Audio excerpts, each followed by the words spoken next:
4 new Necromancy items were added to the game today, and in this video I'm going to share my thoughts on these, so whenever you're ready, grab your cup of tea, sit back, relax, and enjoy. The new ritual items were first announced in Monday's news post, but I refrained from discussing them because I wanted to see what they would be like in the actual game. Today these new items are added. Now the only method of currently obtaining these items is, you guessed it, Treasure Hunter. What a surprise. How long has it been since Necromancy released? Oh yeah, that's right, less than a year ago. On a more positive note, I do suppose hard and elite tasks are on their way in as they're on the roadmap. Woohoo! If that wasn't coming up, it would be kind of weird for Jagex to release Necromancy related items but not actual Necromancy content. Fittingly, the Treasure Hunter promotion from which you obtain these items includes a ritual theme, so you do rituals to obtain stuff for rituals. Absolutely mind-boggling for the whales whipping out their wallets. If I hadn't already uploaded my video called MTX Runescape's Biggest Plague, I would have included these in that video as well, for sure. Highly recommend watching that if you hate MTX, by the way. Link below. Anyways, I tried my best to obtain these items for free by using my daily keys, daily challenge keys, and oddments to show off what these items are all about. Fortunately, I was able to obtain the items that seemed a little bit vague and had me curious, so I can provide some information and context as to how they work. First up, we have the Lost Keepsakes. Now, these will give you access to 2 new Necromancy rituals, being one at level 25 and at level 95. These items are an input for that ritual, and at the end of completing that ritual, not only do you get a good chunk of XP, but you get a sort of loot box, being either a retrieve lost items lesser or a retrieve lost item loot casket for the higher level one. Now, the XP for completing this ritual is actually quite high, even though that doesn't really matter at the high level. But this ritual is a level 25 ritual, and it gives you significantly more experience than the level 24 Lesser Essence ritual. Now, this doesn't necessarily matter because the XP per hour you gain from doing rituals comes from doing those disturbances, but I would argue that for the lower levels, getting significantly more XP for completing a ritual is more impactful, and actually, it is a difference.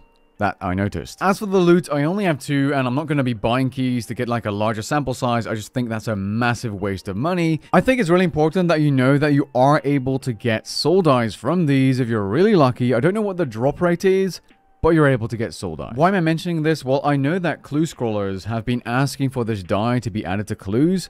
So this, and I don't do clues myself, is probably a slap in the face towards those clue scrollers. If you do clues, be sure to let me know what you think about this in the comments down below. On to the next item, the Sealed Unfinished Business. Essentially what these are contracts that reward you for completing rituals, and after completing them, you can use them for a chunk of XP. You can only have one of these contracts unsealed and active at a given point in time. The contract has a little note telling you which rituals to focus on if you want to maximize your reward. I only had 4 of these, so I had to use my limited supply to figure out 2 very important bits of information. 1. How much and are you rewarded for completing higher tier rituals? And 2.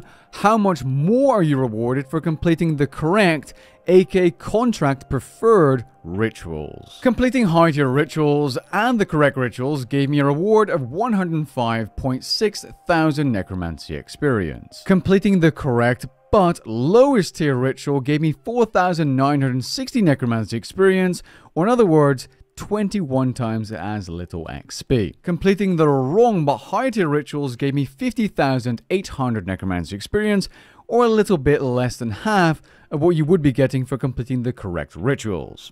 So in conclusion, you're rewarded for completing higher tier rituals and by focusing on the correct, aka preferred contract ritual. These contracts are basically a big AFK XP per hour buff for those that are not interacting with those disturbances.